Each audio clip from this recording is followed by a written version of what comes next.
Here's a quick podcast for all you true crime fans. The case of the missing Reeses. It was me at the store with my mouth. Motive? They're Reeses. What was I going to do? Stop myself? Tune in next time to see if I do it again. Spoiler, I will. Wow, that had everything. Reeses, suspense, Reeses. Last podcast on the left is all about the facts. So when Southern New Hampshire University came on as a sponsor, it was time to do some research. Turns out they offer more than 200 online degree programs, and get this, criminal justice and psychology are some of the most popular. Classes have no set meeting times, and tuition rates are some of the lowest in the U.S.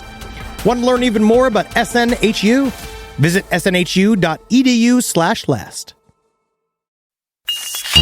There's no place to escape to. This is the last podcast. On the left.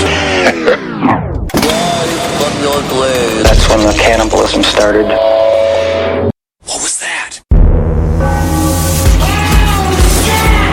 Man, I ate so many weed gummies last night, I was locked inside my own body like a prison while inside a pool. I'm just so thrilled you found a pool and not a fountain this time. It was a real pool. All right, it wasn't a lagoon. It wasn't a Bigfoot foot dent. Oh, that's good. It wasn't just some wealthy man's bathtub?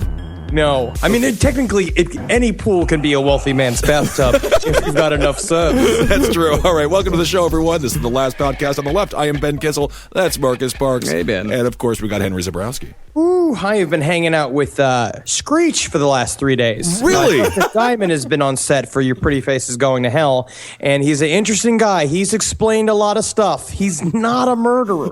Oh, I see. He did stab somebody in my home state of Wisconsin, so he wants to be one. He's just practicing. I don't think he's not practicing. That's unfair.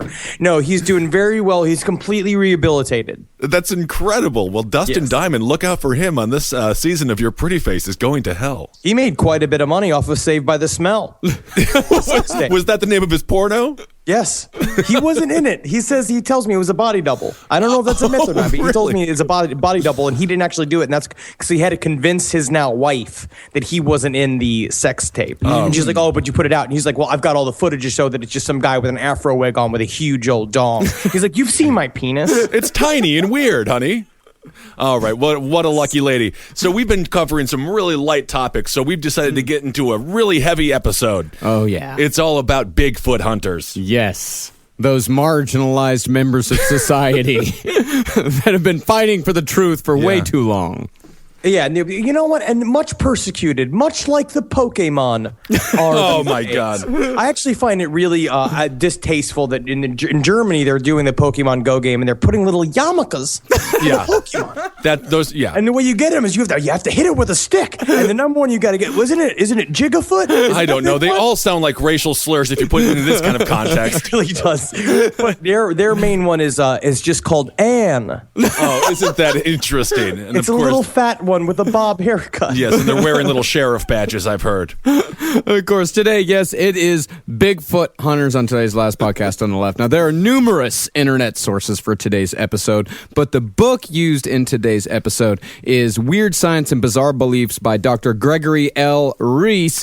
It is highly recommended for anyone looking to get a better understanding of the types of people that we're going to be talking about today and a lot of the weird things that have gone on in America and the world, including, I got a lot of Hollow Earth stuff from them. There's some great mole men stuff on those guys. It's a really cool book, and I definitely recommend checking it out. And there's no way Gregory Reese is not a doctor. He printed out a paper that says, I am a doctor. There's no way he's not a doctor. Yeah, we're sure, because DR could also just be short for, Drewford. And he doesn't want to go by Drewford anymore, so he's just like, yeah, now they think I'm official. Also, I watched about 45 minutes of a man that we're going to cover today. He's a wonderful personality, Tom Biscardi. He made a documentary called Bigfoot Lives that I was watching on Amazon. It's only available through Amazon. Very savvy, very smart to get the rental money from Amazon. But they, man, these big fat old guys are obsessed with feet. Yeah. I guess once you can't see your own, you just go hunting for another's. we've covered Bigfoot lightly before. This is more about the personalities behind the hunt for Bigfoot. Right. These people are like older women turn to gems, older men with camouflage full outfits turn to hunting Bigfoot. Right. I mean, and it's really more of a communal experience where they can go and get drunk with their friends and have an excuse to tell their wives of why they're doing it, right? Yeah, absolutely. In fact, Ben, me and you watched a Bigfoot Hunter episode in which it was 4 very overweight men with very large beards, and they were hunting, I think it was called the Minnesota Whistler. And they were armed to the teeth as if they were about to go fight in Afghanistan, but really they were fighting a fictional character. Absolutely. And they had these gigantic shotguns that they all made sure to cock and load before they went, just traipsing off into the darkness. But in order to attract the Whistler, what they actually did was they brought along a harmonica.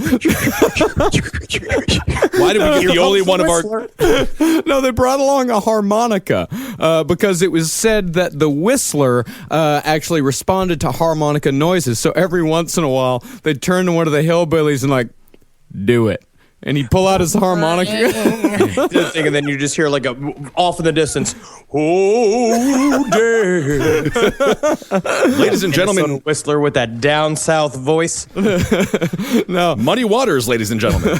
No, the first Bigfoot hunt we'll cover today is actually more of a Bigfoot hunting accident perpetrated by a man named Charlie Victor of the Squaw Reserve located in the Pacific Northwest. Now, this hunting accident is actually where we get the term Sasquatch from. Oh, Charlie Victor was the guy who coined the term Sasquatch. And that was squaw is also a Native American term for tiny hot lady. Well, right?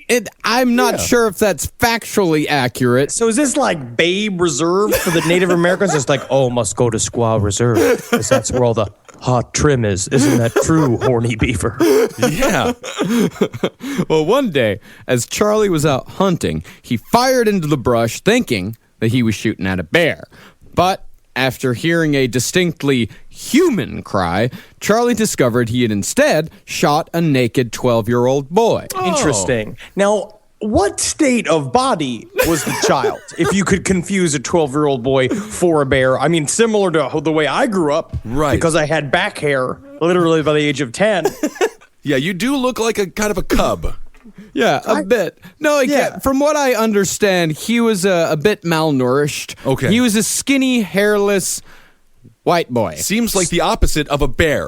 Yeah. But I don't know. Maybe I got that wrong. No, soon after the boy started screaming, a full-grown, 6-foot-tall, covered in hair, female Bigfoot emerged from the woods. Charlie, who claimed to have strangled many a bear with nothing but his own 2 hands, later said that the creature could have broken every bone in his body without effort. What's this guy doing going around strangling bears? It seems ridiculous. No, you see, Russians do it all the time. Strangle bears? Yeah, we cover it on Roundtable constantly. Okay. I don't know. Charlie sounds like the O.J. Simpson, but for bears. Yes. Not a nice guy. Now, the creature, obviously upset that the child had been shot, turned to Charlie and said in the local native tongue, "You have shot my friend." Very masculine voice for a female Bigfoot. Charlie apologized, saying he thought that the naked prepubescent was a full-grown bear. And that's what every mother wants to hear, how their child to describe. Sorry, I didn't mean to shoot your boy. I thought it was a tiny naked bear. Yes. And then that's how all pedophiles can get away with shit from now on. Just saying, I was just trying to tame that crazy naked tiny bear. Right.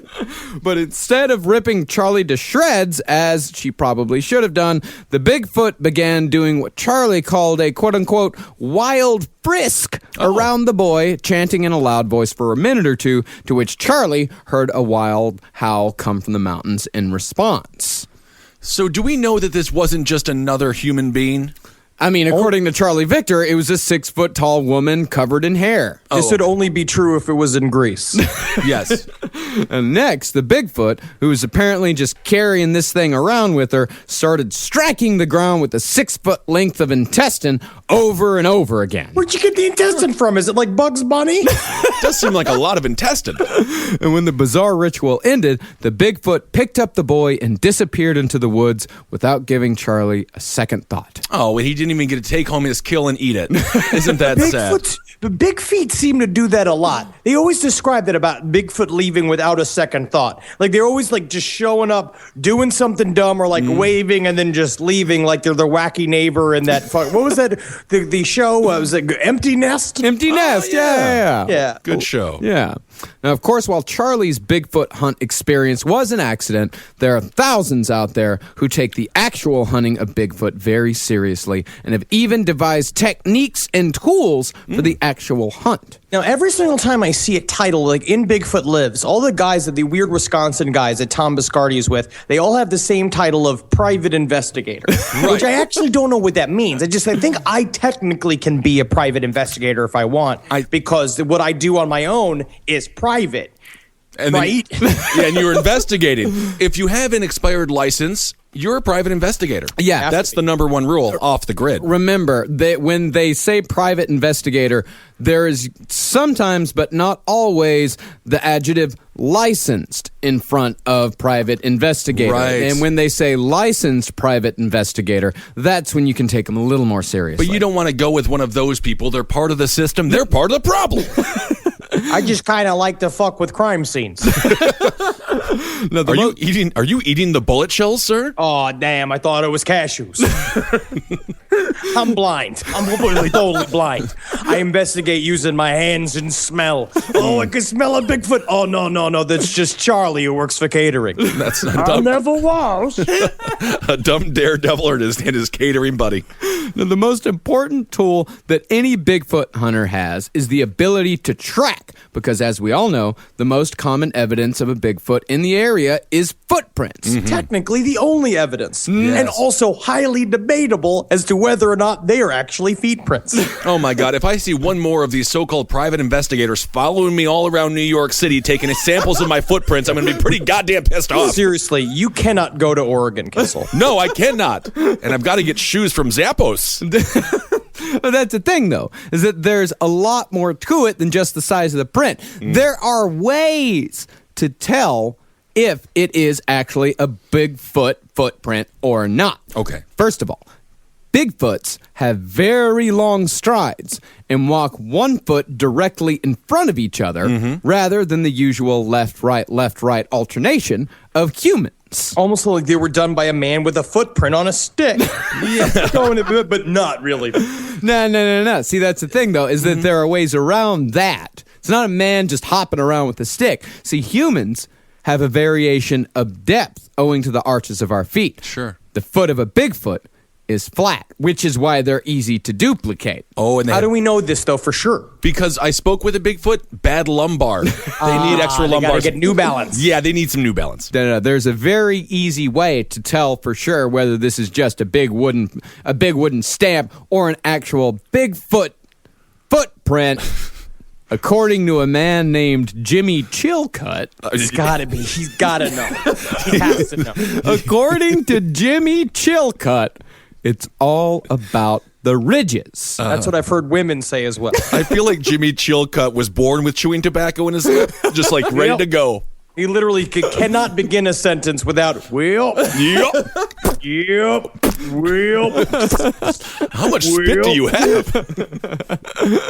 So Chilcutt, like many in the Bigfoot community, has surprisingly impressive credentials. And this is true. We'll see this again and again with these people that we talk about. Like, they do actually have credentials. They have real jobs. Not all of them. Yeah. But some of them. Chilcutt is a former crime scene investigator and fingerprint examiner from Conroe, Texas. And for some reason, he's also the go-to guy for fingerprinting primates at zoos and research centers around the country. Why would we be fingerprinting these fucking animals? Yeah, I know. What crimes are they committing? Well, you never know when there's going to be another alligator attack. We've got to get the alligators registered on a huge registry, and don't let them buy guns. That's what the alligators. This is the third week in a row you've brought up the alligator. Pissed about the alligator. The rest of America has passed on to the deep, horrible problems that are happening in this country. Well, and you were obsessed with this alligator. You did your job. Yep. Now, according to Chilcutt, the size and shape of the print doesn't matter. Well, doesn't even have to look like a foot. Sometimes it can just be a big weird triangle. But it's logical to assume that since humans aren't of uniform size, and it would follow that big feet wouldn't be neither. Oh, my underoos fell down. And he's just walking around just nude with fucking dick hanging out, fucking underwear around his ankles. Yeah. I'm sure he's a professional. Yeah. I'm sure he's a pro, and let's be honest, he doesn't wear underwear. No, absolutely not. Henry, you may mock. You may mock, sir, but that is exactly what he says, that it's illogical to assume that since humans aren't of uniform size, it would be safe to assume that Bigfoots aren't of a uniform size either. Now, it's definitely Bigfoots and not big feet. Definitely Bigfoots, big feet. That was just a bit of a slip on my part. Oh, okay. Well, I'm just actually wondering. Yeah, it's Bigfoots. so it's Bigfoot. That sounds really stupid. Yeah, I think Big Feets is better. No, More than one. It's not. No. It's technically you would be a big feet. Yeah. You have big feet. People have been taking pictures of me on the subway for years. And they would call me a delicate feet. Oh, yes. Of course. Now, in addition to the feet being different sizes, big footprints look a hell of a lot like bear paws. Certainly not always going to be bear paws, though. It's definitely not going to be always bear paws, and there's reasons behind that. So they have similar paws to a bear. They look just like a bear, so it's definitely a Bigfoot. No. It's all about the ridges. Oh, ridges. I see. See, Sasquatch ridges are wider than those of a human and run the length of the foot vertically, while humans have the swirlies near the toes and horizontal ridges running along the arch. Check your own foot right now if you think I'm wrong. Wooden stamps have no ridges unless you cut ridges into the wooden stamps. Dude, that's one idea, Henry, but I have to agree with Marcus on this one. I just checked out the bottom of my foot, and I found an M&M. Yeah. I mean, wooden stamps, yes. One could, if they were so inclined, carve ridges into it, but one would have to be quite the skilled woodsman to do so. No, you just have to fucking cut ridges into it. Henry, do you think these people have time to take out of their busy days of doing random chill cut things? No, they do not have the time to fake this. They're making up a profession. They're literally putting on camouflage, and thankfully, instead of killing black people, are out looking for Bigfoot. Yes, they should not be cops, that's for certain.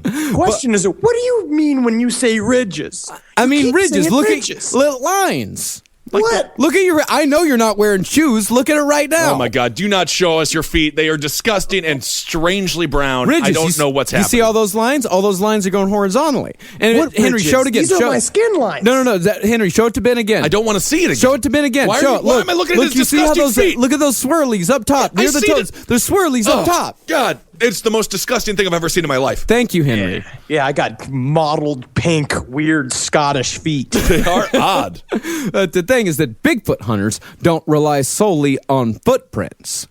In the year 2000, a partial body imprint of a Bigfoot was found in a location called Skookum Meadows in Washington State by the Bigfoot Field Research Organization, a.k.a. the BFRO, who we'll hear more about later. And they're the real deal guys. They're technically the only group that is very, very serious about Bigfoot hunting and have tried to put a lot of science behind their work. Did I hear you correctly? The BFRO? I mean, BFRO. the BFRO, BFRO for short. BFRO. Bigfoot Field Research Organization, a.k.a.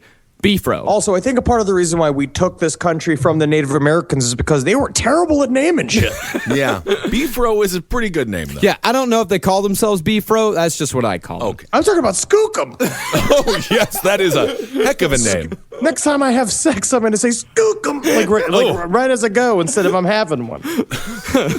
Now, one night, and Lord knows how they decided what kind to use, the BFRO used a certain kind of pheromone to attract a Bigfoot that was reportedly seen in the area. Greg, do you mind if I just piss all over your cargo shorts? Listen, This is about pheromones. Yeah. This isn't about my cruel, weird German embarrassment fetish I have about pissing inside the pockets of a fat man's cargo shorts. Just because I love BFRO and I love our mission, I will let you piss on I'm it. pissing anyway. Oh, you already did it. Okay, so actually, if I didn't give you consent, you still would have done it, though, huh? Now, along with the pheromone was a large quantity of fruit, all of which the BFRO left out in the woods overnight. Well, apparently that's true because you have to gift in order to get the Bigfoots to come around. Is that they like gifts? So you have to pay tribute to the Bigfoots? Yes, there is like a list. It's like shiny objects. They like mirrors. They like Christmas ornaments. This is true. And then they like peanut butter. They like jerky, and then they like dog piss.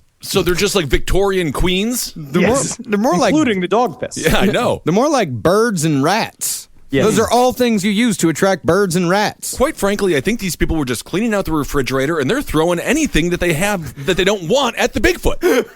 I hope it likes mixed greens. I bought this bag of mixed greens and I just didn't do anything with for about 14 days. So I got a it's more like green sludge. Now, when the BFRO team returned the next morning, they found the pheromone attractant was gone and the fruit was partially eaten. That sounds like Santa Claus leaving when they they bite the cookie and then they leave. Like Santa Claus would leave like half a cookie. Right.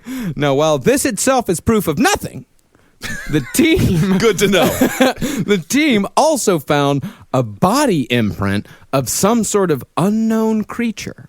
Jeff Meldrum, one of the most respected members of the Bigfoot community and prominent member of the BFRO, in addition to being a full professor of anatomy and anthropology at Idaho State University, had quite a bit to say about the imprint.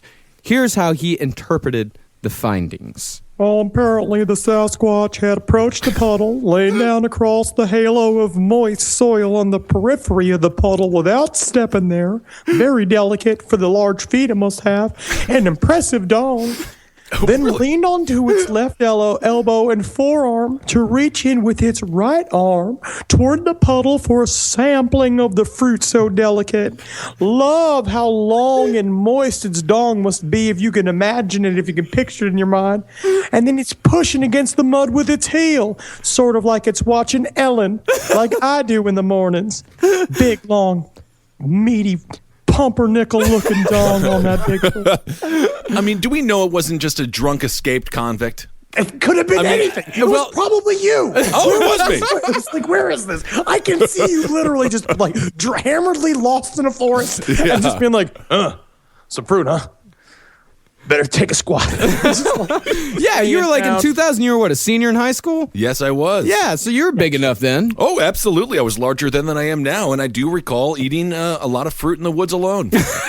You were probably responsible for at least 20 sightings during your college years. Oh, there's no doubt about it. And they're like, Bigfoot has a drinking problem. And I'll be like, leave me alone. A lot of that. Now, while many Bigfoot hunters claim to have seen a real-life Bigfoot in the wild, with one guy on a bizarre Bigfoot hunting competition reality show claiming he'd killed no less than 2, dead bodies have supposedly been found.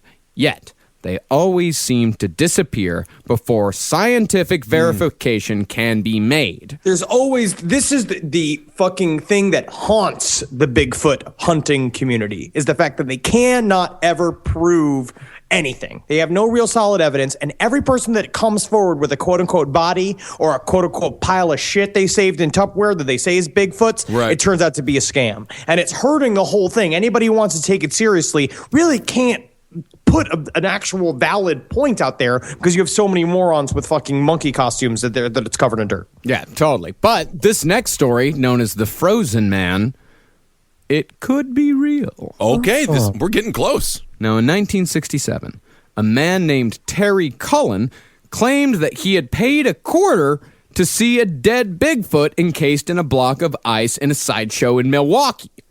What year was this? 1967. 1967. Yeah. Okay.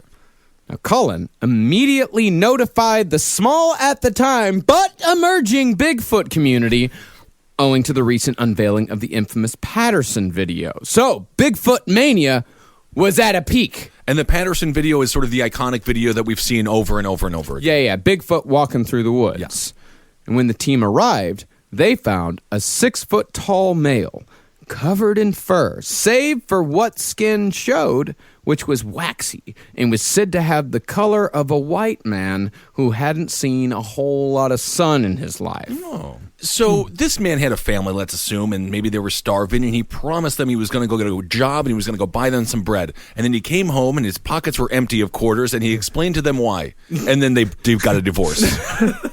I saw a man frozen in ice. He had the most back hair I've ever seen. Daddy, I'm so hungry. Do we have any soup? No!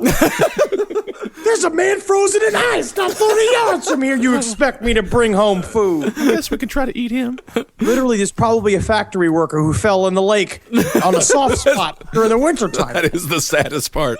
Now, the creature had obviously died a violent death, as both its eyes were missing from their sockets. One eye was gone completely, but the other dangled from the skull hole and rested on the creature's cheek. Apparently, it just came back from seeing that horrible Ben Affleck film, Pearl Harbor. Oh, I actually kind of like Pearl Harbor. Factually inaccurate, Benjamin. I don't know. I do. Well, who cares?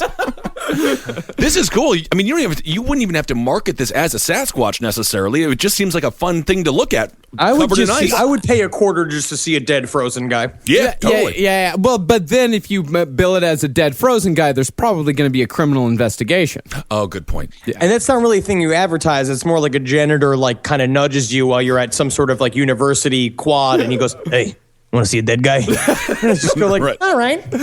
Yeah, I got $0.25. All right. Now, the frozen man also had an open wound. Its left arm was broken, and the room smelled like rotting flesh. But most disturbing was the creature's genitals, as the testicles appeared to be attached to the thighs rather than the dangle usually seen in humans. Well, that's just what happens on a hot day. And I think they froze him when he was like Demolition Man, No. and if they froze him quick. Oh, no. There was no separation. They were firmly attached to the thigh. Doctor, what is wrong with my testicles? They seem to be a giant web in between my legs. He's like, I'm sorry, son. It looks like you've got a rare case of bat nuts. Yep, another case of nut thighs. Seen this before. Unfortunately, the creature's body was removed from exhibit soon before the team could examine it physically, and it was soon replaced with a wax look-alike, but those who were present maintain to this day that the specimen was genuine. Did they still charge $0.25 to see this wax specimen? Totally. It doesn't seem worth it. Absolutely, yeah. It's like seeing the real thing. Yeah. I mean, I also feel like it was one of those situations where the people who worked at this sideshow, they stunk really bad, and they blamed it on the thing in ice. I mean, how many times have you been to Madame Tussauds Wax Museum? I went in there one time super drunk, and I was shaking all the wax hands. They got you're not supposed to touch them. You're very still. Yeah. Where did you go to a clown college or something? You're very still, very smaller than you should be still. They are. Come home with me, you're coming home. He's grabbing Paris Hilton. Yeah, He's exactly. pulling her from the stand. Is that Demi Lovato? Oh, yeah. Now, while we're on the subject of dead Bigfoots, it seems as if the biggest point of contention in the Bigfoot community is what should be done should a Bigfoot actually be found. Now, while most agree that capture is the best way to go, no matter how dangerous it might be to their own person, a lot of them speculate that such a large creature, when confronted, would be unpredictable. Because imagine this, right? Yeah. Imagine trying to catch Gary Busey in a net. Oh, sure. If Gary Busey just himself was running around Los Angeles and it was your job to catch him with a net, it's going to be really difficult, and he'll probably be really dangerous when you corner him. Yeah. Right. But think about what a Bigfoot would do. You know what? I like the analogy because he would be a little bit dangerous, unpredictable, but then sometimes he would say a sentence that made so much prophetic sense that it would be really a powerful interaction. Oh. Gary Busey is a sage. Oh, my God. I mean, he's like those, he's a shaman. He is a shaman. He is an absolute shaman. And by that, there are a lot of people that believe that big feet are also wise creatures. That's and right. that they can talk to us psychically. But that's a whole other story altogether. Bigfoots. God damn it. Yeah, you're really messing this up, Henry. Who's crazier, by the way, Gary Busey or Randy Quaid? Randy Quaid. Randy Quaid? I think that Quaid is obviously crazier than Gary Busey because Gary Busey's still working. Oh, that's a good point. Okay. Yeah, totally. Yeah, Gary Busey he's crazy, but in the most sane way possible. That's right. He's got a timeline. He's linear. Perfect. Yeah. Randy Quaid's jumped off the grid. He's technically a magician. Technically, he's a wizard. He's making his own shit up. I love it. We should look up to him. Yes. And if you do want to follow one person on Twitter today, make it Randy Quaid. It is unbelievable. Well, yeah, some people say capture, that's the way to go. Some people say he's going to be so unpredictable that we might have to murder him in the process. But one researcher says that murder is the only way.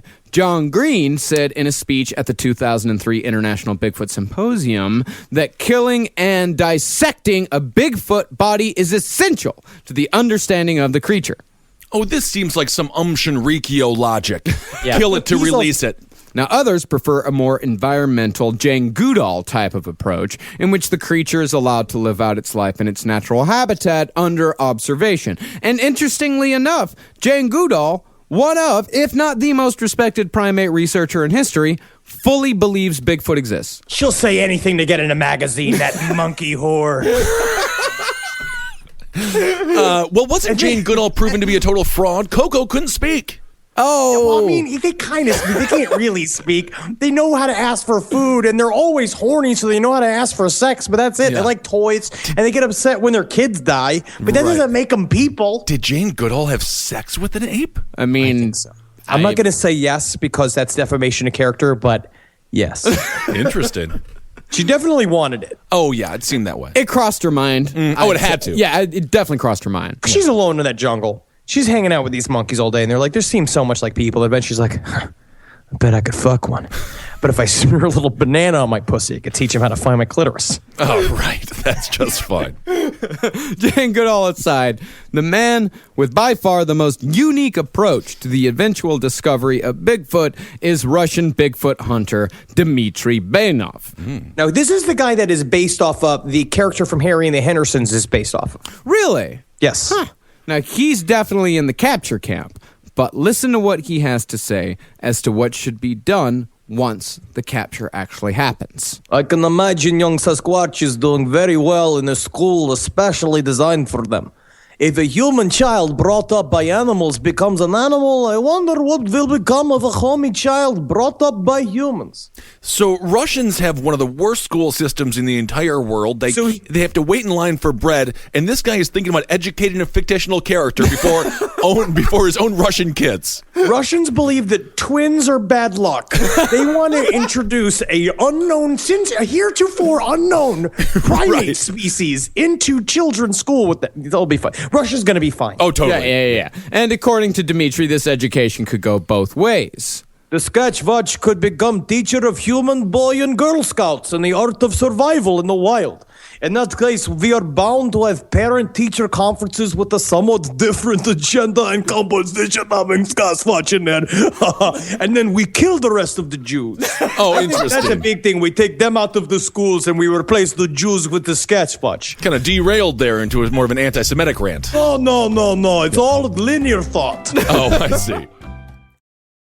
This podcast is brought to you by Squarespace. Squarespace is an all-in-one website platform that helps you stand out online. Yes, that's right. You don't have to smash your face with a hammer. You can just start a business. It's got everything you need on Squarespace, from securing your domain to building a professional site and showcasing your work all in one place. Let's say you want to show everybody how you can carve your ribs out of your lower abdomen so that you look more like a Ken doll. That's amazing. You can bring your vision to life with AI-powered design or curated templates, plus flexible editing tools that helps you create something that truly reflects your style, especially if you are somebody that is trying to corrupt the young men of America. That's what Squarespace is really going to help you. Squarespace makes it easy. It makes it easy for you to put all that together, and you just go to Squarespace and do it all. Thanks, Braden. Head to squarespace.com/left for a free trial. And when you're ready to launch, use offer code LEFT to save 10% off your first purchase of a website or domain. Call me a squirrel, 'cause I'm covered in acorns. That's right. So many people are focused on where their money is today. And Acorns is the financial wellness app that cares about where your money is going tomorrow. Let Acorns work for you. You put acorns in the ground and you're gonna get trees tomorrow. That's right, investments. And with the Acorns potential screen, you could find out what your money is capable of. I always do that. I'm like, I want to invest in something that I like. Let's say cheeseburgers. Okay? That's kind of hard to do. Acorns will help you find a cheeseburger that is right for you. So sign up now, and Acorns will boost your new account with a $5 bonus investment. Wow! Join the over 14 million all-time customers who have already saved and invested over $27 billion with Acorns. Head to acorns.com/left or download the Acorns app to get started. Paid non-client endorsement. Compensation provides incentive to positively promote Acorns. Tier 2 compensation provided. Potential subject to various factors such as customers' accounts, age, and investment settings. Does not include Acorns fees. Results do not predict or represent the performance of any Acorns portfolio. Investment results will vary. Investing involves risk. Acorns Advisors, LLC, an SEC registered investment advisor. View important disclosures at acorns.com/left. Hey there, everybody. Is your cell phone bill too much money? Are you getting that bill and you're like, hey, what is this? I can't believe for what? For 5G? Are you crazy right now? $100? I don't even barely got any bars when I'm just sitting in my living room. Okay? You don't have to deal with that anymore. Are you ready for this? $15 a month. That's right. $15 a month on Mint Mobile. Yeah, baby. Get their wireless plan. Because they're just sitting there on the T-Mobile 5G network, and it's just $15. Your whole life, you're just paying all this money every month. You're like, why? Where's it going? It's going to these phone companies that are robbing you. So go to Mint Mobile. Let them help you talk to your mom. So get your new wireless plan for just $15 a month. Go to mintmobile.com/LPOTL. That's mintmobile.com/LPOTL. Cut your wireless bill to $15 a month at mintmobile.com/LPOTL. That's it. There's no catch. Upfront payment of $45 for 3 months, $90 for 6 months, $180 for 12 months. Plan required, $15 per month equivalent. Taxes and fees extra. Initial plan term only. Greater than 50 gigabytes may slow when the network is busy.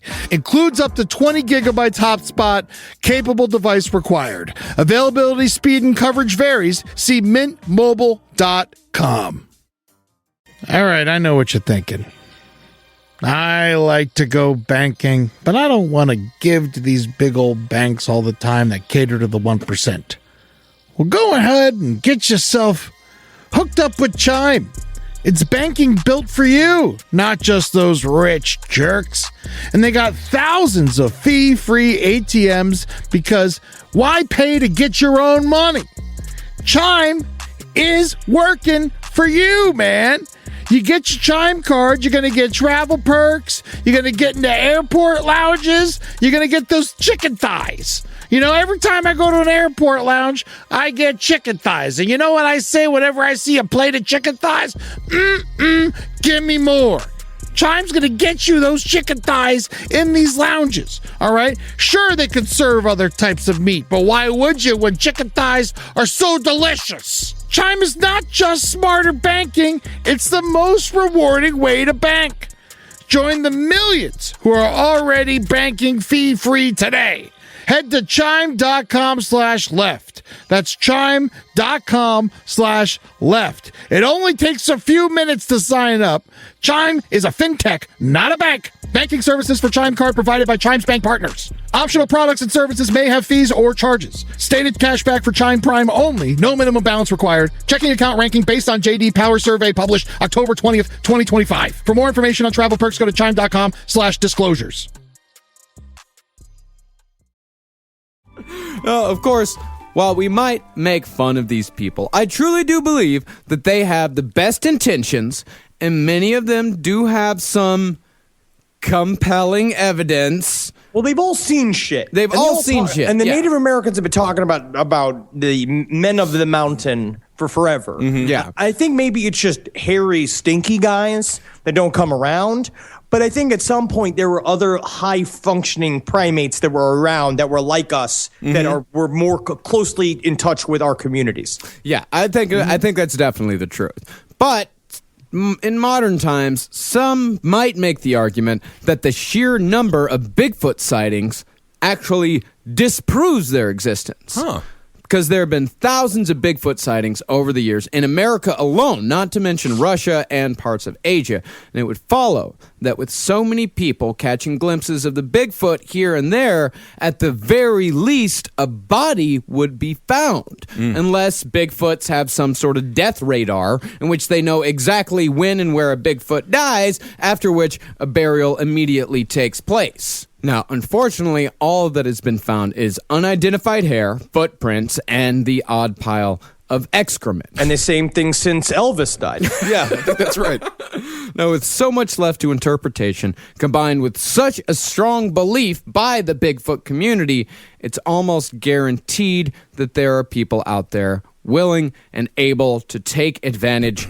Perhaps the most infamous is the self-described real Bigfoot hunter. I like the quotation, like 5 quotations on either side of that. Quote-unquote, real Bigfoot hunter, Carmine Thomas Biscardi of Las Vegas, Nevada, current CEO and founder of Bigfoot Projects Investments Incorporated, formerly Searching for Bigfoot Incorporated, formerly the Great American Bigfoot Field Research Organization, or GABFRO for short.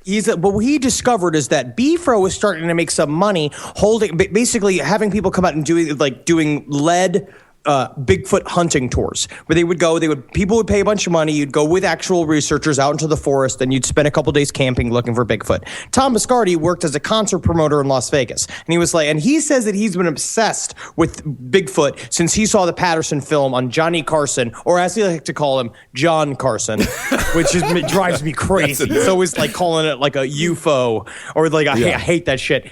But he basically said he was obsessed with Bigfoot. He wanted to get in the game. And so what he did was create GABFRO in order to literally directly bite off of BFRO. And so people would just get confused. And then he would siphon some numbers from them to do his own Bigfoot hunting tours. Yeah. And these Bigfoot hunting tours are actually I wouldn't say big business, but it's definitely a business. I would do it in a heartbeat. Yeah. I would love to go Bigfoot hunting. Actually, Gregory Reese in Weird Science and Bizarre Beliefs, he actually goes on one of these Bigfoot hunting expeditions, and it sounds like the time of my life. Like, it sounds so cool. Actually, it is definitely keeping paintball equipment stores in business. That's good. Now that I think about it, actually, I'm not going to go because it's just a matter of time before no one sees a Bigfoot and they turn on me. Yeah. Absolutely. It's just like, we got to get some kind of proof. Right. They're all staring at each other and they look at you and you're just being like, guys, we're all out of marshmallows and gin. Why are you looking at me like that? Now, although Biscardi had been a part of the Bigfoot community since the early 70s, his first big scam came in 2005.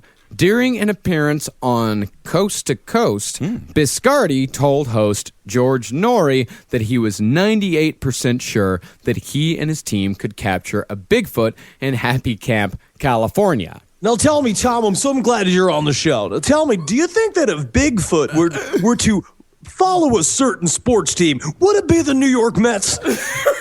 I think it may possibly be the Rangers. I think Bigfoot's more of a hockey guy. What do you think, Tommy? Bigfoots do like ice. A month later, Biscardi returned to Coast and told George that he would soon reveal the creature to the world using a webcam service that people could subscribe to for the low price of $14 a pop. That's it. Only $14 a pop to see your real Bigfoot. That's it. That is a very bizarre number, almost to the point where it's like he has a gambling debt and he knows exactly how much money he needs to pay it off. It was like the guy on the train. It's like, ladies and gentlemen, I need help. I'm here into New York City from Minnesota, and all I need is $11.19 in order to get a bus ticket to get back to Minnesota where I'm going to be a sea captain. I'm going to be when there's a boat waiting for me in a harbor. I know it's a landlocked state. We're opening up a lake. I'm going to be a sea captain. All I need is 11.19. I would give that person money, actually. Oh, yeah. I really do love a good spiel. But on the day of the reveal, Biscardi backtracked and claimed he had been, quote-unquote, hoodwinked by the woman who had promised him the specimen, and because of this, Biscardi could not produce the corpse that he had promised. Ugh. And Nori, incensed that someone would go on coast to coast and blatantly lie about something, demanded that Biscardi refund the money of every subscriber who paid, in good faith, $14 to see a Bigfoot corpse. Ladies and gentlemen, I apologize for having that lion schmuck on the show. Anyway, up next, Flat Earther Tila Tequila. She's got a lot to say. I can't believe that someone would come on to Coast AM, the number one paranormal show in the face of the planet, and lie to everybody. Now, can you believe you can get a wreck just with gems? Perfect segue to the plug. Now, Biscardi partially agreed to refund the money. Oh. He refunded the money of every subscriber who had paid their $14 after hearing him on Coast to Coast on August 19th, but kept all the money from people who had paid him before said appearance, therefore keeping George Nori in his good graces. I don't feel that bad for the people who gave the $14, I have to say. I mean, it's an investment. You don't know if it's going to come to fruition or not. This just happened to be a bad one. Oh, yeah, man. If there's anything that Bigfoot hunting is, it's a gamble. It's a gamble. Every time. God, the house always wins. Isn't that true? Now, Biscardi's next scheme came only 3 years later in 2008. This scheme would reach far beyond the relatively small world of Coast to Coast listeners and eventually ended up being covered in thousands of newspapers across the world, with even CNN joining in at one point. But this particular scheme was not a Biscardi original. It came from two men from Georgia named Matt Whitten, a sheriff's deputy who eventually lost his job over the hoax, and Rick Dyer, a self-employed used car salesman whose life presumably did not change one bit after the hoax was uncovered. Self-employed used car salesman means He had a Hyundai that he was trying to sell from his front yard. Self-employed. Very good. Small businessman. Now, the plan was to take a rubber gorilla costume, freeze it along with a pile of animal intestines, maybe get on the local news, drum up a little publicity, and use that publicity to start up their very own Bigfoot hunting business. And Biscardi, who at this time was struggling quite a bit making money with GABFRO, heard the story about the Georgia Boys, as they came to be known, on the internet radio show Squatch Detective, and contacted them immediately. The term internet radio show. They all say it because they think it's way more professional sounding than podcast. No, they don't. No, they're not podcasts. They're actual internet radio shows. You have to go to a certain website at a certain time and press That's so play. dumb. Well, there's nothing dumb about the Squatch Detectives, Henry, please. Oh, God, it just sounds like a bunch of people squatting over glass so people can look inside their asshole. Yeah, real De Niro treatment. Now, Biscardi assured the Georgia Boys that they could take this hoax way beyond their small potatoes Bigfoot hunting business scheme and could possibly even gain worldwide attention before the hoax could be uncovered, which even Biscardi knew was an eventuality. But Biscardi can explain all of this as being like, what we're doing is we're bringing attention to the news item that is Bigfoot. And that's how he got around all of this, because he is a true believer. But he's like, well, what this will do is give it the proper attention that Bigfoot needs in order for us to get funds to really hunt Bigfoot. Right. Yeah. Yeah. So it's what is it? This is like the Gulf of Tonkin of Bigfoot hunting. Yes, to some degree. I mean, I guess they just did it kind of wrong. They created their logo before they had a business, hoping that the logo would get a bunch of people to invest. Yeah. Their problem is they're in the Bigfoot business. Yeah, not a lot of money there. Now, before the story gained national attention, it had already drawn the interest of the Bigfoot Field Research Organization, a.k.a. BFRO, not to be confused with Biscardi's GABFRO. You do not want to be confused with GABFRO. They are BFRO. They were first, and they also get very pissed off. To the point where they created several we're going to see all the splinter things they created to attack Tom Biscardi. Oh, yeah. They've been saying it on forums for weeks that this was an obvious deception. And to this day, Oh boy, they get so mad. They even started a YouTube channel specifically to attack Tom Biscardi and Rick Dyer, the used car salesman. The YouTube channel, Bigfoot Police. God, how dangerous would that be? Not good. Here's what the channel's description says. In our opinion, Rick Dyer... They all talk like this in my head. All Bigfoot experts talk like this. In our opinion, Rick Dyer hates the Bigfoot community. He hates it. We love it, and he hates it. And he wants to embarrass them on a global stage. His only goal is to show the world just how gullible and naive Bigfoot believers are. And it's shameful. He hates us.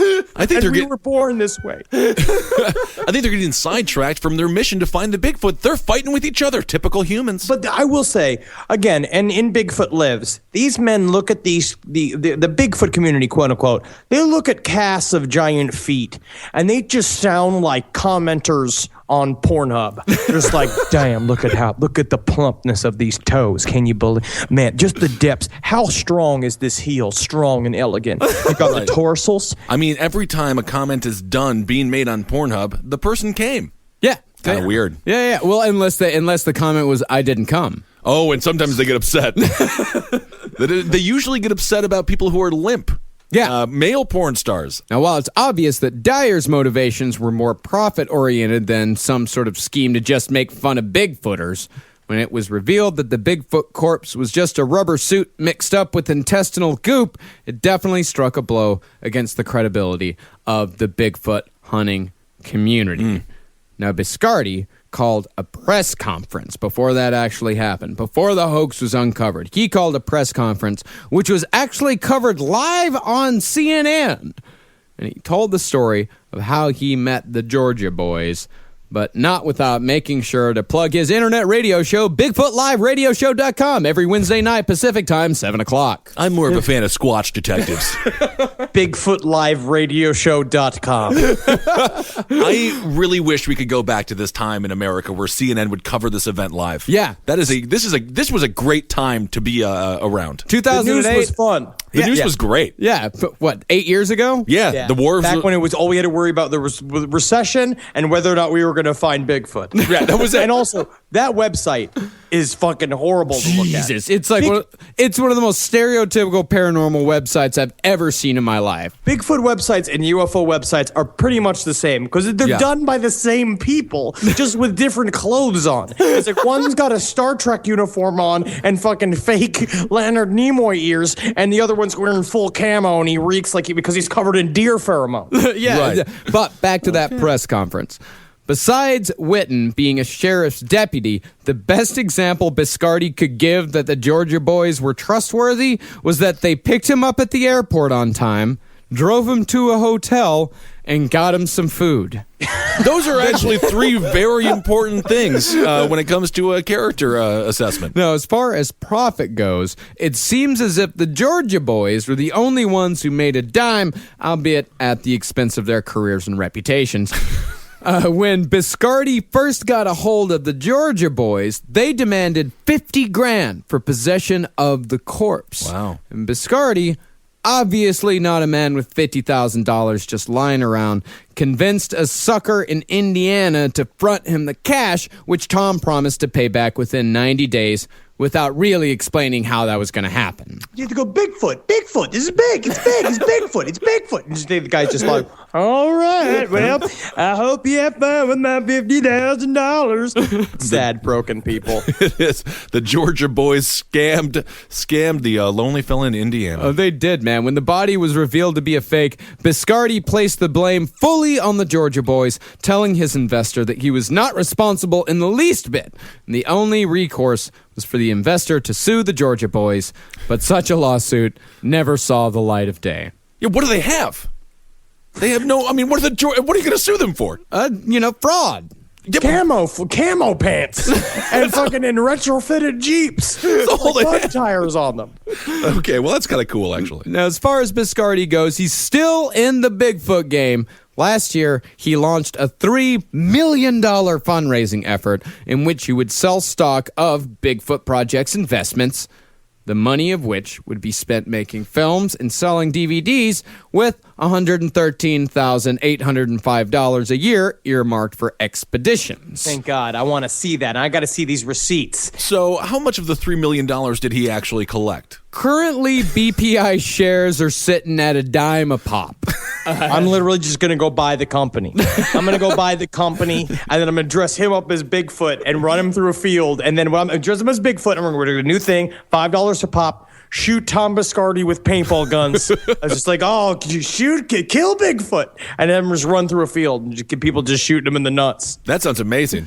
Well, the last person we're going to talk about today is a lot like Tom Biscardi in that this woman is a believer. Like, she does actually believe that Bigfoot exists, but she tends to fudge the facts just a little bit in order to get people on Bigfoot's side. In 2008, a one Dr. Melba S. Ketchum. Melba. And she looks like a Melba.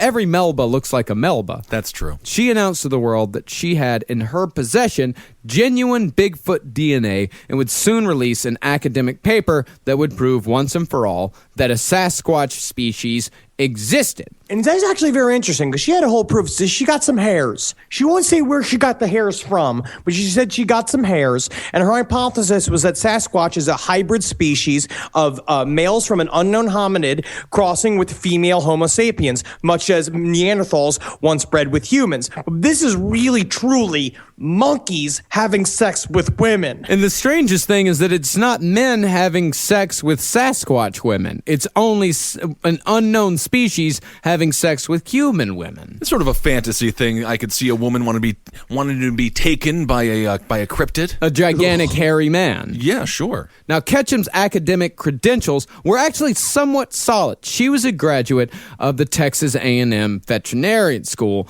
possibly the best vet school in the country and the only respectable part of Texas A&M. Now, this is the slight at Texas A&M because Marcus went to Texas Tech. This is your weird Texas racism, right? They're called Aggies? Yeah, they're called Aggies, yeah. But Ketchum, despite having a degree from a prestigious school, was suspect in her business dealings from the beginning. She was affiliated with many a dubious Texas corporation, including Science Alive, LLC, which was a partnership that included a guy named Robert Java Bob Schmolzback, who was previously an officer under Tom Biscardi's former LLC searching for Bigfoot Incorporated. Okay. And man, her lab, I remember reading this, it received an F from the Better Business Bureau for failing to deliver test results, tax schemes, and numerous lost client contracts. And so Ketchum is kind of doing whatever. She's a fast and loose type player. I agree. Yeah. But I do think, though, in the paranormal world, and this is one thing I will use to validate the weird ties, right? You got to get money to do all of these projects,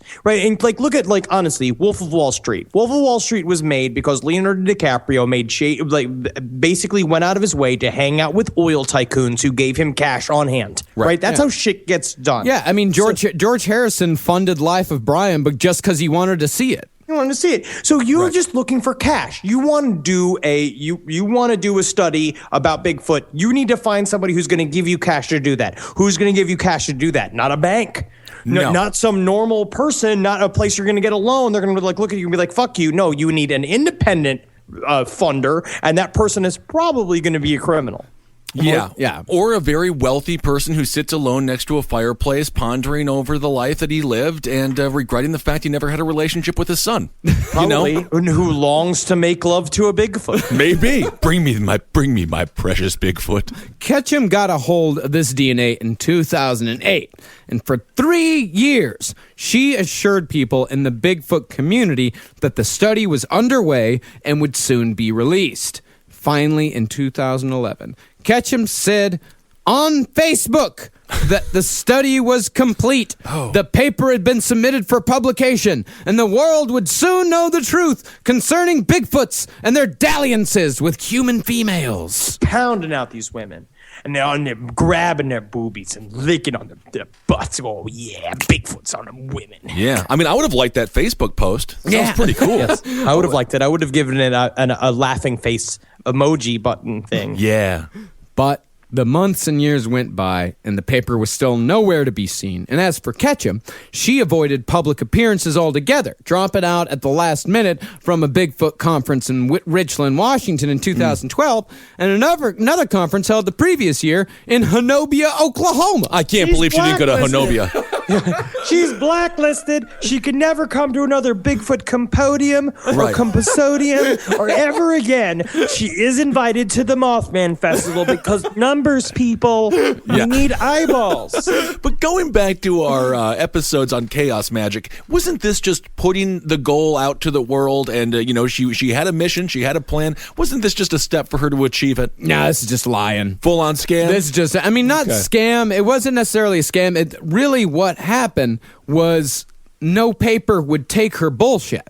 You got to flip it and reverse it. Yeah, Isn't just having a degree, even having a career in entertainment is some form of scam. Yeah. Right. It starts as a lie you tell yourself that other people believe. Yeah. That's true. Yes, Ketchum, she skipped Honobia completely. But the Richland, Washington conference, she actually did Skype in a presentation. Unfortunately, it was a DNA 101 presentation, much to the dismay of the Bigfoot community at large. So no evidence as of yet about a Bigfoot. Oh, not a bit. Oh, no, none whatsoever. Okay. But regardless, Ketchum assured naysayers that the paper had, quote, double-digit co-authors, many Means nothing. Many with PhDs. Does that mean nothing, Henry? She's just saying it could be anybody. And some university heads of departments. Does that mean nothing, Henry? There are people that get doctorates in physical education. Yeah, random It could toe be a study. gym doctor. Yeah. Well, I have to say that does seem to matter, though. Multiple authors, PhDs, heads of universities. This is also why, if you are a young person right now debating going to college, don't. Because everyone who runs it are morons. Morons. Yeah, and she said that the paper, over and over again, she kept saying it's going to be worth the wait. It's worth the wait. Just hang on. In the meantime, Ketchum, presumably just to give the public something, revealed that not only did she possess the Bigfoot DNA, but she had actually witnessed the Bigfoot that the DNA came from. And as proof, she produced a photo she had taken on what I presume to be her flip phone of some blurry sticks. Blurry sticks? Blurry sticks photo. Like the Blair Witch Project? The blurry, Yeah. no, the blurry, no, not necessarily, not like it wasn't hanging from a tree, it was Okay. on the ground. So So not like the Blair Witch Project at all. very different. Oh, very different. It's more True Detective. Okay. Those were in a tree too. Oh, man. We're way off base on this one.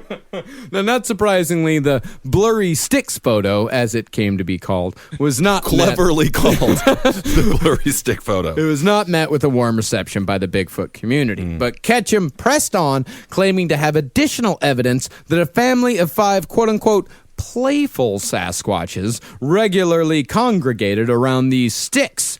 But that evidence would not be released until the academic paper itself saw the light of day, which it did. On February 13th, 2013. Ketchum released her study to the public, which was called Novel North American Homonyms, Next Generation Sequencing of 3 Whole Genomes and Associated Studies. Whole genomes. Man, that's a boring way to say bullshit Sasquatch papers. A thing that doesn't exist.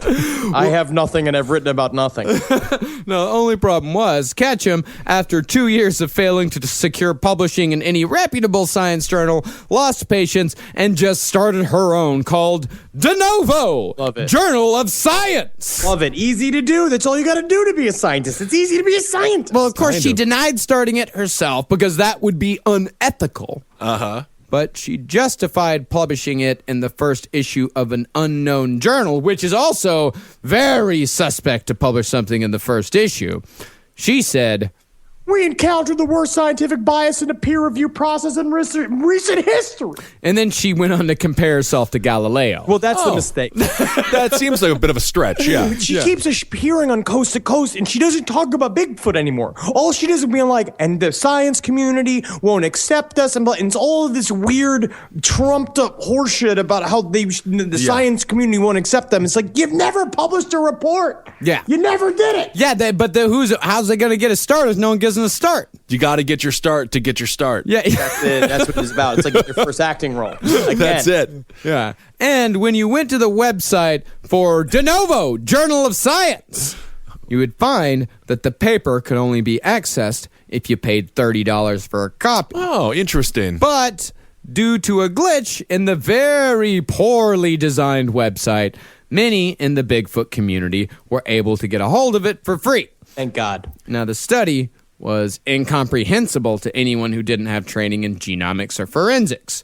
But the few scientists who specialized in those areas and took the time to read it all said that it, quote, made little sense. Shocking. Shocking. And then she had a bunch of evidence. She basically had pictures that she wanted to publish to go along with it. And if you look at her website, it's really, really dumb. She released an extremely low-res video of a brown furry thing. They keep calling Matilda. Just lying on the forest floor, like giving it a name makes it human. It's like, I was like, here's my coffee cup. His name's Tipsy. He's real. Oh, yeah. He's my friend. It's like Beauty and the Beast, except I'm not violently sexually attracted to this teacup like I was in the one in the film. Well, that Beauty and the Beast is a good reference. I mean, there is a sort of Sasquatch quality to the Beast, and of course, the Beauty could represent these women. Well, I don't know if the beauty represents Melba. Well, in her own mind. You know, they promised, they said, hey, here's the low-res image. We're going to get you a high-res image. I'm not really sure why they didn't release the high-res image first, but to the best of my knowledge, that has never been released. But a researcher named Bill Munn said that he acquired still images of Matilda, and he said that Matilda's face resembled that of Chewbacca. Now, Chewbacca's like a racist Bigfoot term. That is. Like, you can't start calling big feet Chewbacca's. Yeah, because that's bad. They hate C word. them. Yeah. Don't like it. And this is where the Bigfoot Genome Project's website comes into play. The BGP website has become the de facto site for this entire enterprise, and thankfully, they provided a handy-dandy myths and facts page to alleviate any questions we may have. Is it really called the Handy Dandy Myths and Facts page? I wish it was, because that would it captures the spirit of the website. I see. Now, despite the many questions one might have about this entire operation, the possibility that Matilda is just a guy in a Chewbacca mask is brought up so much that it had to be specifically addressed on the site. To refute this accusation, the Genome Project shows pictures of the 1800s sideshow freak Jojo the Dog-Faced Boy saying, here, don't this guy look like Chewbacca? You know. Good it's point. Loosely. It's Jojo the Dog-Faced Boy. He's got trichinosis. Yeah, he's got a Chewbacca-like face. Yeah. And Sorta. He's Spanish. He's trustworthy. He's trustworthy. They also give numerous testimonies of people comparing Bigfoot to Chewbacca, a few of which Henry will read now. December 20th, 2011. I hesitate to say it looked like the shape of Chewbacca from Star Wars. I hesitate.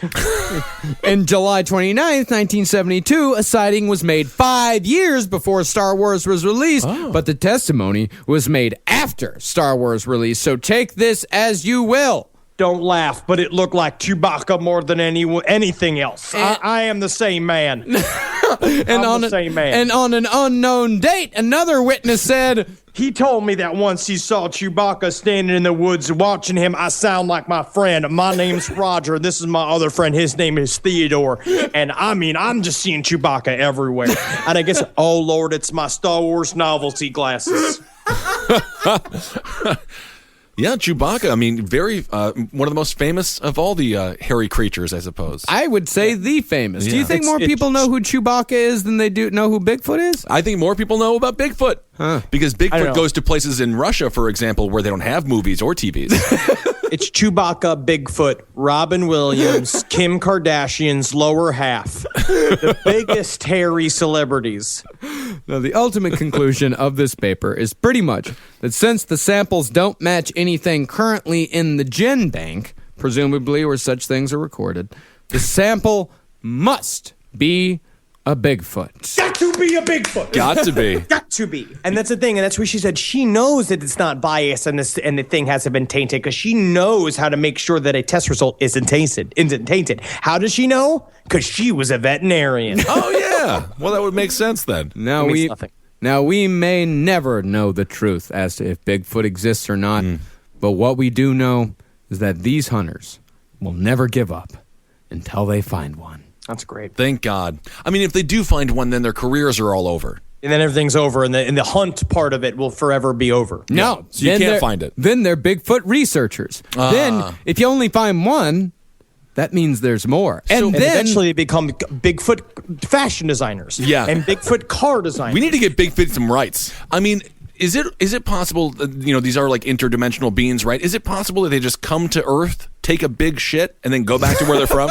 I do believe somewhere along the lines, if Bigfoot is actually real, I think it's in the same, again, I'm going to go through this fucking theory again, as I'll talk about always. It's so along the lines, it's the same thing as seeing a UFO. It's a psychic/physical interaction between other dimensions. Possibly it's a fold over in time. Possibly these big feet are kind of around. Or they're just bears. Yeah, they could be. I did see Independence Day Resurrection, and aliens are real. I made it through 45 minutes of it, and then Natalie and I walked out. You walked out. Oh, you didn't bring whiskey in with you. It's you have true. to get dumber with the movie. Yeah, that's the problem. You have Yes. you have to tamp it down. Right. And you know what I'm really afraid of is who's the next person who's getting on this Bigfoot game? Chewbacca mom. Oh my God. Now she's got her window to fucking squeeze more money out of a bullshit thing. That fucking woman made fucking $40 a pop for autographs. I think she's a millionaire now. Amen. So we've been doing this for 5 years, and thanks so much for donating to our Patreon page. Please do it so we don't become Chewbacca mom. I hate making money.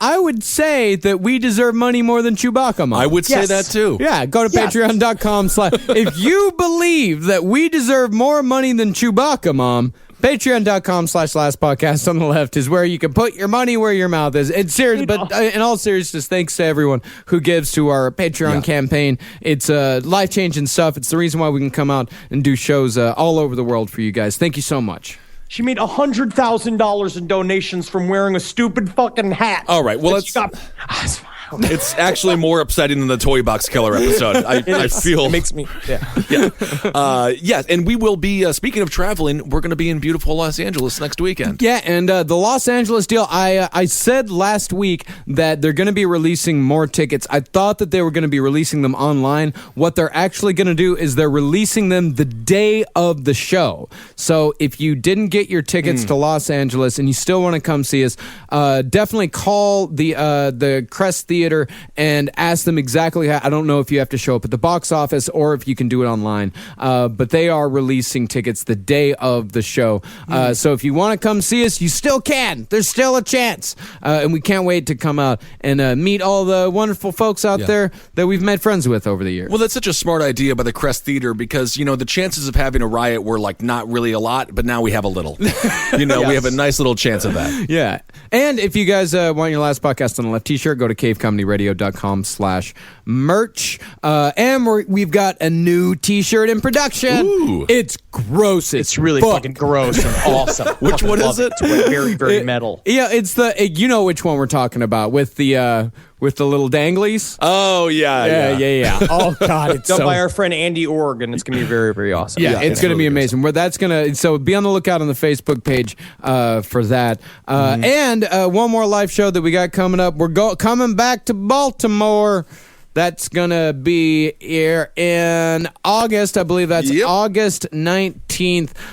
So go check out the Auto Bar website to figure out how to get tickets for that. It's going to be fucking great. I love Baltimore so much. It's going to be so much fun. We did it a few months back. We played the upstairs, and now because of how amazing you, the listeners, are, we're playing the downstairs. It's a much larger venue, and we're going to have a great time. Yeah, it's going to be awesome. I cannot wait to be back in Baltimore. Oh, I can't wait. Yeah, and thanks so much for supporting all the shows here on CCR. Abe Lincoln's Top Hat for political stuff, Roundtable of Gentlemen to feel like you're getting drunk with your friends, Page 7 to catch up on pop culture, sex and other human activities, and the Lucky Bone Show for your music needs. Yeah, mixcloud.com/The Lucky Bone Show. My girlfriend is an insomniac, so I now get up at 7 a.m. Well, interesting. Horrifying for you. And follow us on Twitter. I'm at Henry Loves You, at Ben Kissel. Yep. At Marcus Parks. Yeah. At LP on the Left. Check out the Twitter. And then we lost Henry, and Ben had to go, so I'm closing this one out. I actually, since we recorded, I have more information. The Los Angeles show, they're going to be selling the tickets day of at the box office. 50 tickets at 6:30 p.m. So you got to be there at the Crest Theater at 6:30 to get your tickets if you didn't get them before we sell out. We cannot fucking wait to come see you guys. This is going to be so fucking cool. Only a couple of more days till we hit sunny Los Angeles. So until next time, hail Satan, hail Geen, hail yourself, megustalations. For more shows like the one you just listened to, go to cavecomedyradio.com.